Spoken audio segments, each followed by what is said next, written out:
We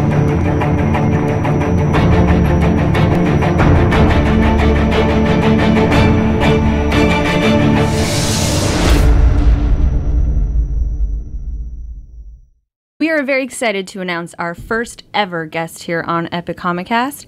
So a while ago we stumbled upon his YouTube channel, and many of you who listen to us have probably watched his videos or are familiar with his channel already. So the creator of Marvel Explained, or more currently Comics Explained, is here with us today.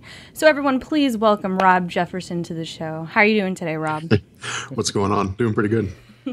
That was very formal, right? That was very formal. Yeah, I worked really hard on that. I wasn't expecting it to be that way. I thought you were just going to be like, hey guys, here's Rob from Comics Explained. You know what? I really wanted to sound professional. This is our first interview, by the way. So, you know, we got to come off as like we know what we're doing. So, yeah, right. I mean, it sounded awesome. Don't get me wrong. Like, it was pretty good. Thank you very much. Okay, so like we mentioned, we have a change in name from Marvel Explained to Comics Explained. So do you maybe want to tell us exactly why the name change happened? Yeah, like, I mean, starting out of Marvel Explained, it was really fun. And it made sense because that was how I got into comics, was Marvel Comics. You know, I was raised around Marvel Comics. And then ultimately I realized at some point along the line, I'm going to have to branch into DC Comics. And so I would say that DC Explained was just as much of an experiment for me as anything else to see whether or not I could actually do DC Comics effectively. But the ultimate problem here was that I was basically like splitting my audience in half. Like I was telling people, you can watch videos on Marvel Comics here on my channel, or you can watch DC Explained videos over at the DC channel, but you can't watch them in the same place. And ultimately, it didn't make any sense. It seemed kind of like a silly idea. And so what I decided to do was eventually just roll them all into one so that people could get all these different videos in the same location. And plus, it gives me a chance to take a break because in truth, you really get burned out doing Marvel all the time. And so I can pepper in some DC and even some indie comics, which is why I made it Comics Explained, because now it's not just Marvel or DC.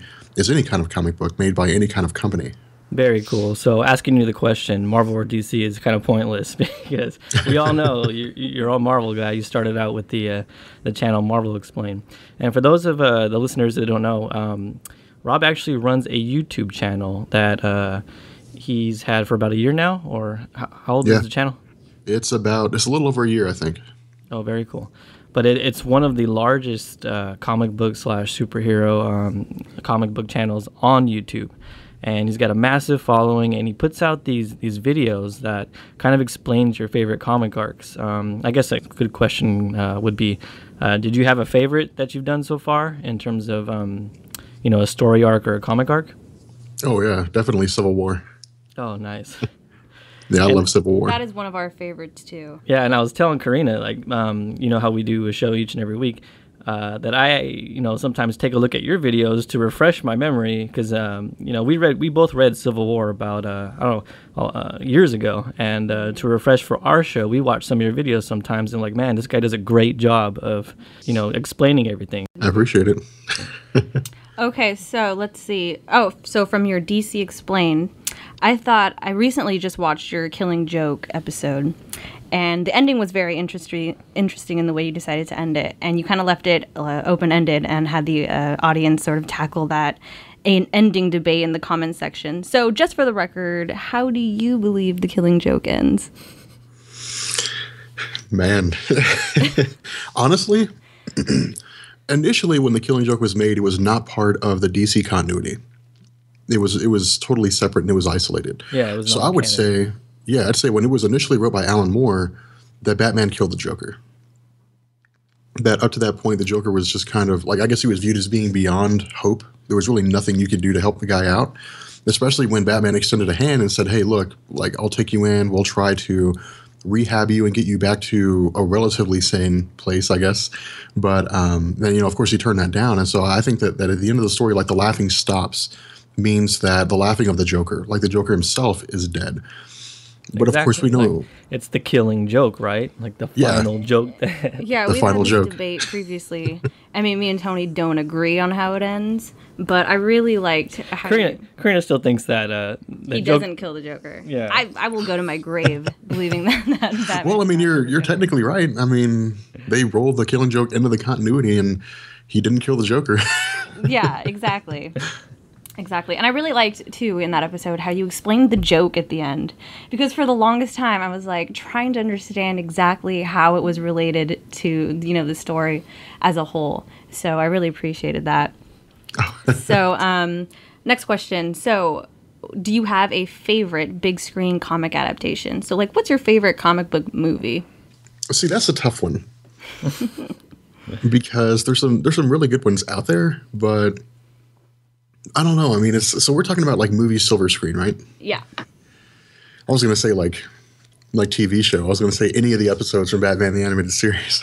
Oh man, yes, Dude, absolutely. We're right there with you. I think our first 5 episodes were only solely dedicated to Batman TAS. Yeah. Yeah, I remember that. Like, it was funny listening to the debates you guys were having, but because you guys argue so much, it's hilarious to listen to. And you know what? People think that it comes off as we hate each other, but no. Or phony. They think we script all our fights or something like that. It's like, no, he really gets on my nerves. Yeah. I would say,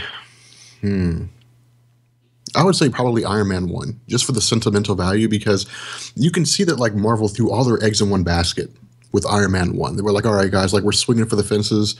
It's hit or miss. If this movie doesn't do well, then the cinematic universe is not going to take off. Yeah. But then it just exploded into popularity. I mean, it was Robert Downey Jr.'s comeback film, and it was great the way it was done. It was a little different in terms of the continuity, and I think initially Marvel fans were a little upset because they expected to see a Marvel-produced film stick more to the roots of the Marvel comics. But the way that it was done, I think, was fantastic. And I really like the way it all played out, with the exception of all the one-liners. Marvel was so bad about one-liners at the beginning of their cinematic universe. Like, villain one-liners is like, you'll never catch me, Tony. And I'm like, oh, my God. It's awful. Yeah, and don't get me started on Iron Man 3. There's so many one-liners, even from Stark himself. I just couldn't get over the one-liners. But that's a good answer, though, Iron Man 1, because it was them putting all their eggs in that basket. It was, it started their universe. It was perfect. It was very well done. What did you think about Iron Man 3, by the way? Yeah, I knew that was coming. I hated it. Oh, man. Yes, he's in my boat. Yeah. How did you feel about the whole Mandarin reveal? Well, here was the problem. The whole Extremis thing was a really cool story in and of itself, but a lot of it had to do with like the armor becoming part of Tony Stark, like physically part of his body, to where he could literally encompass himself with the armor. He didn't actually have to go put on a suit per se. But the problem that I felt was that Marvel just didn't really know where to go. Like even now, if I said like, what's the main cohesive story that ties that movie into the rest of the cinematic universe? And there isn't one. It was just kind of out there in left field. And it's like, well, Guy Pearce is this bad guy, and he is pretending to be the Mandarin. I guess he is the Mandarin at that point. That point in time, like, but then you have Sir Ben Kingsley, who's pretending to be the Mandarin. But then you have the tie-in, the one shot with Sir Ben Kingsley, where he's in prison, and then they ask him, the Mandarin really wants to see you, and it's like, okay, who the hell's the Mandarin? Like, I don't understand what's going. That's the problem that you had, is it just didn't make a whole lot of sense. And, it felt like the only real way they could tie it in was the post-credit scene where he's talking to Bruce Banner. And, I think that with Iron Man 3, they really lost the element that made the Iron Man series interesting. Yeah, besides trying to make it a Christmas movie. Yeah, it was just like this big blockbuster, let's shoot for the moon kind of thing. It was, let's stay a little more grounded. Weird, the fact that they tried to make it a Christmas thing. Yeah, and then they added the kid. Yeah. So going back to your channel, what was the main kind of like how it all started? Did you have like a light bulb go off in your head? Like, you know what? I like to go in depth with these comments and kind of break them down. And so you're just like, oh, maybe I should start a channel. So kind of tell us about the birth of your channel, pretty much. Well, it was weird. Initially, the way the whole thing started, it was just like a thought experiment.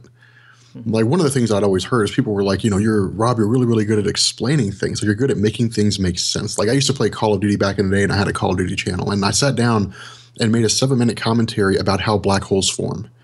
And people were like, I understand this perfectly now. Nice. Yeah. And so I was like, okay, well, let's take this. And I asked myself the question, what would happen if I applied this to comic books? could I be successful in doing that? And so I made the video about Jason Wingard.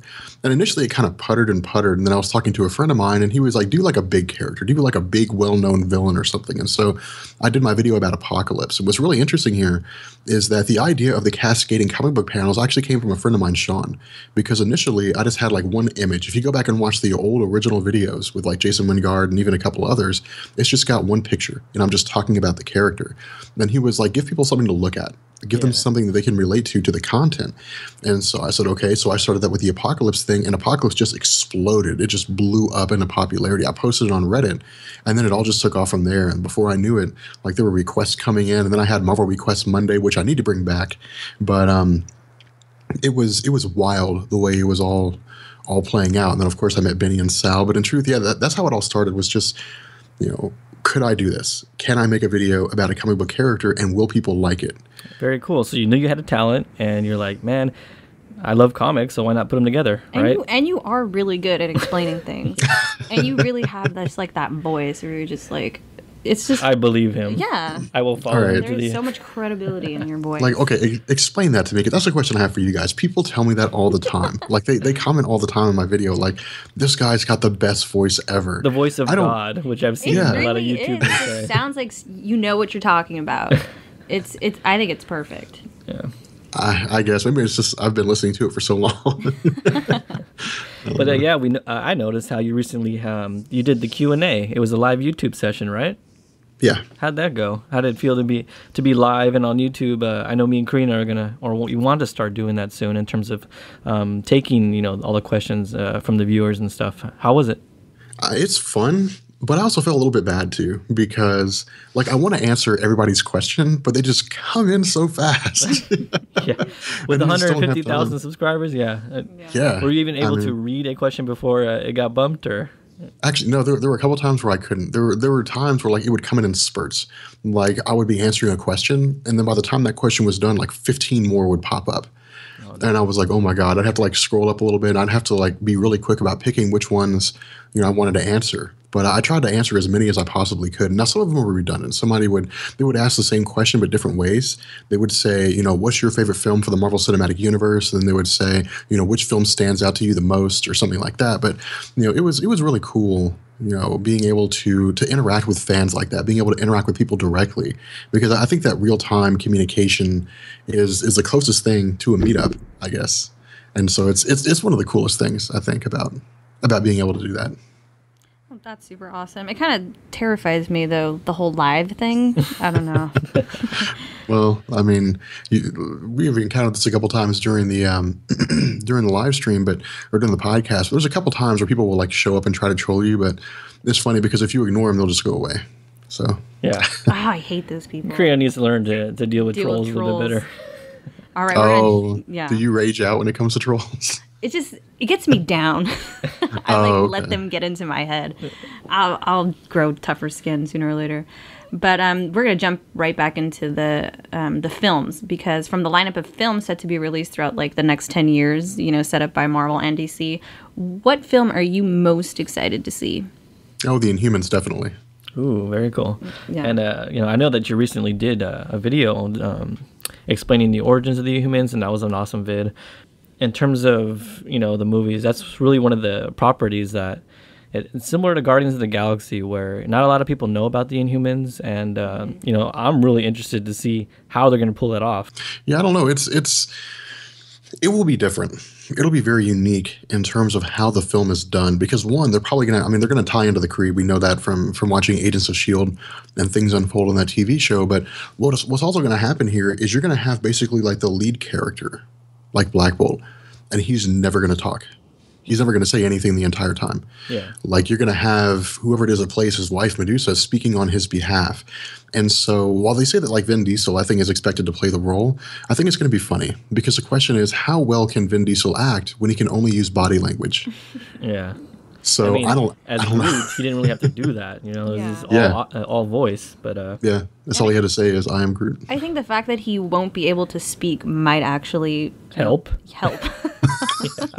He's he's not that bad. I think he's a product of people that give him roles that have like bad lines and stuff like that. But and you know, there's going to be a moment like at the end of the film where he actually does open his mouth and causes havoc and stuff. So that moment's going to be awesome. Yeah, I can't wait for that. All right, and our last question. So we want to know what you thought of the Fantastic Four trailer. I'm sure you've seen it, and what do you think about all the creative liberties they're taking with the story and the origins? Well, here's the problem. The movie is going to be based heavily on the Ultimate Fantastic Four. And if you read the Ultimate Fantastic Four and compare it to what was seen in the trailer, then you can really see the similarities. I mean, in the Ultimate Fantastic Four, Reed Richards was a super smart kid. He was taken to this institute, or I guess enrolled in this institute for super smart kids, where he met Johnny Storm and Susan Storm, and he meets Victor Von Doom. He meets those different people and so on. It was kind of like a relatively real world depiction on how the Fantastic Four would play out. But the problem here is that supposedly Dr. Doom is supposed to be an internet troll, and that's ridiculous. That's the dumbest thing. A character who appears in Marvel Comics, Marvel regularly, a guy who is this super smart supervillain is going to be sitting on the internet giving people a hard time. Like, that's dumb. The people we cannot stand. That's like the number one problem I have with this movie. I mean, the actor who they got to play Dr. Doom, I think I really like, but I just don't see how they're going to make Dr. Doom like as badass as he is in my head. I don't know. Not the way they're doing it. I don't see it playing out that way. I don't see him I don't see him like ruling the world or anything. I see him just being yelled at by other 12-year-old kids over Xbox Live. Exactly. And did you happen to see the Fantastic Four trailer where it has Josh Trank kind of explaining everything?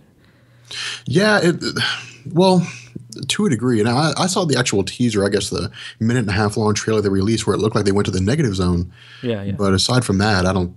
Are you talking about where he said that? Or it's kind of like commentary where he's kind of like addressing the fans, like, this is why we're doing this, calm down, relax, trying to explain. No. Yeah, go ahead. No, I didn't see the director's commentary. Oh, okay. Yeah, but I just thought that was pretty funny. It seemed like Damage Control to me, like pretty much trying to tell everybody, relax, we know what we're doing. We went with the Ultimates version. But here's another question. And Karina, we end this interview when we want to end this interview. Okay, I'm sorry. This is our show. We can go over time. It doesn't matter. Oh, and by the way, we're planning on putting this episode up with our Court of Owls episodes. We might as well tell the viewers now. Yeah. Not this week, but next week we're going to get into Court of Owls, and you've done an awesome job of explaining that on your channel, Comics Explained. But I guess another question to you is, what's the one comic story arc that everyone's pushing for, but you just cannot stand? You really don't want to do it, but you might do it because everyone's asking for it. Oh man, I don't know. If people are asking me to push Infinity Wars, like they're really wanting me to get back into Infinity Wars, but here's the problem. The Infinity War film that Marvel's doing is tied into the Infinity Gauntlet. It's basically renaming the Infinity Gauntlet and stretching it over 2 movies. Yeah. And so, when I uploaded the first part of Infinity War, and I went and looked at the stats, I looked at the audience retention and so on, and I could tell just by looking at the views on the video that people clicked on it thinking it was going to be something to do, or it's going to be the comic book version of what they're going to see in the film, and immediately realized it's just a follow-up to Infinity Gauntlet, and they clicked out of it. And so I was like, okay. And so that's when I realized there's really not much interest for Infinity Wars, with the exception of maybe a few thousand people. And so, with YouTube being what it is and the nature of my channel, of course, my goal is to try to incorporate the interests of as many people as I can at any point in time. And so what I ended up doing was basically just kind of dropping the whole thing. But every once in a while, people will come in and they'll say, when are you going to finish Infinity Wars? And I'm like, probably never. I'll get to it when I get to it.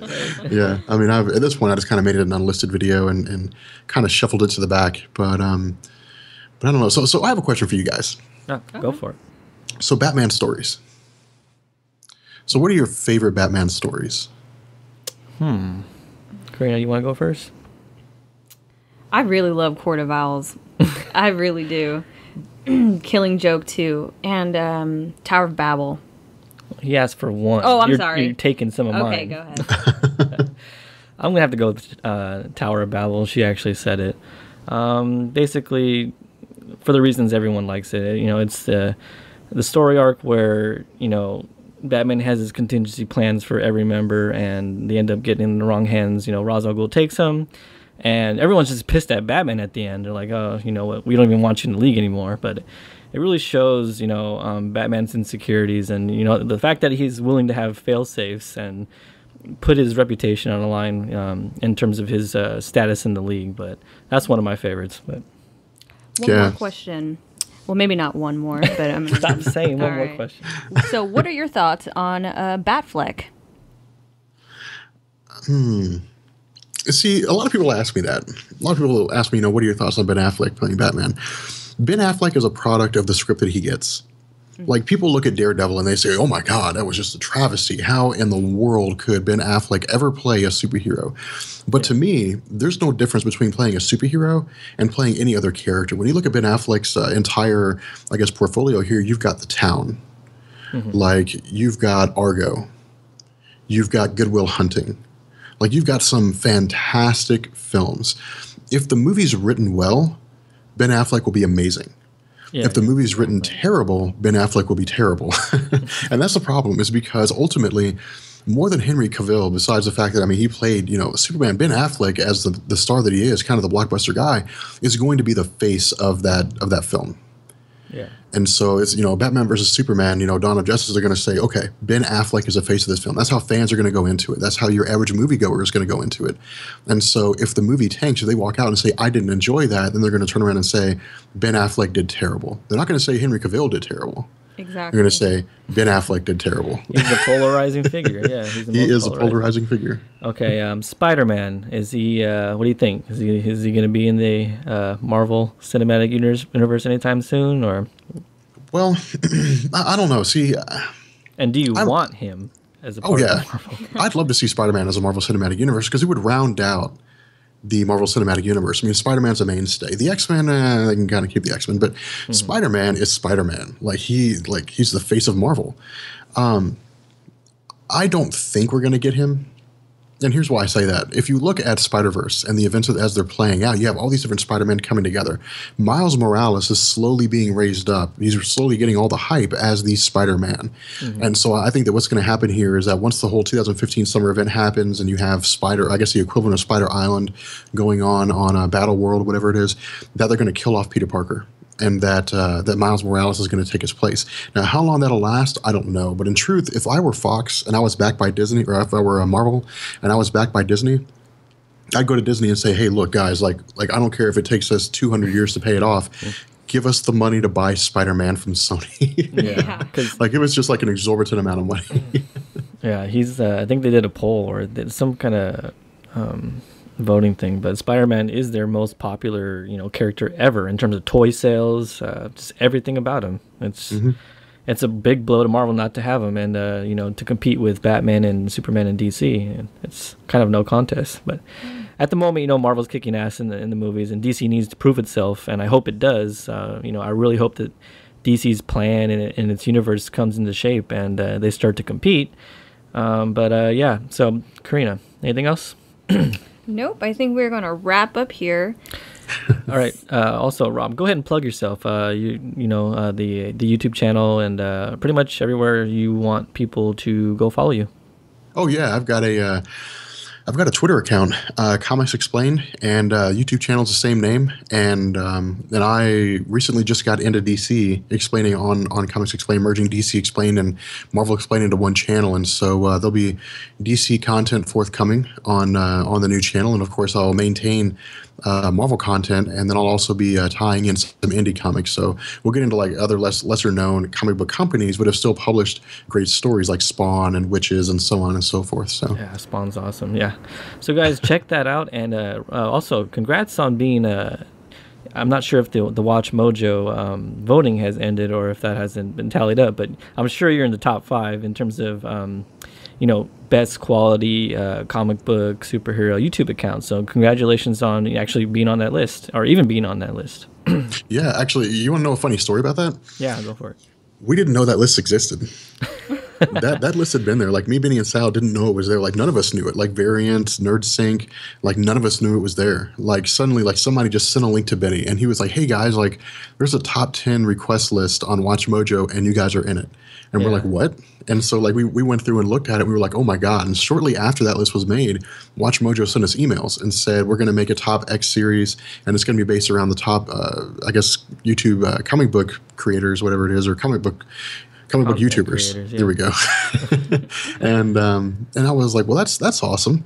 And so I guess that's when the voting opened up, and we were like, hey guys, like go vote for us. And it was funny because it was NerdSync who started it. Like none of us intended to make videos, but NerdSync got on and he was like, hey guys, vote for me. And so we were like, nope. I saw. So we all started making like videos. Eris came on and made a variant, having people saying go vote for him. And I saw each channel, slowly, subtly, get their name out there and like, hey, we need to be number one. Oh yeah, like Eris was the one who did it. Eris just like he showed up. Like initially, I guess he was holding out, but it was like me and Benny and Sal and NerdSync who had like the top spots completely locked down. And then Eris gets on and he was like, vote for Variant Comics, and then bam, he just shot straight to the top. It was pretty funny. But yeah, thanks a lot for being our first ever guest there on you go. Comic House. That's what I was looking for. It's no problem. Thanks for having me on. All right. Well, as always, I'm Karina Michelle. And I'm TC. And just remember, whatever you do in life, make it epic.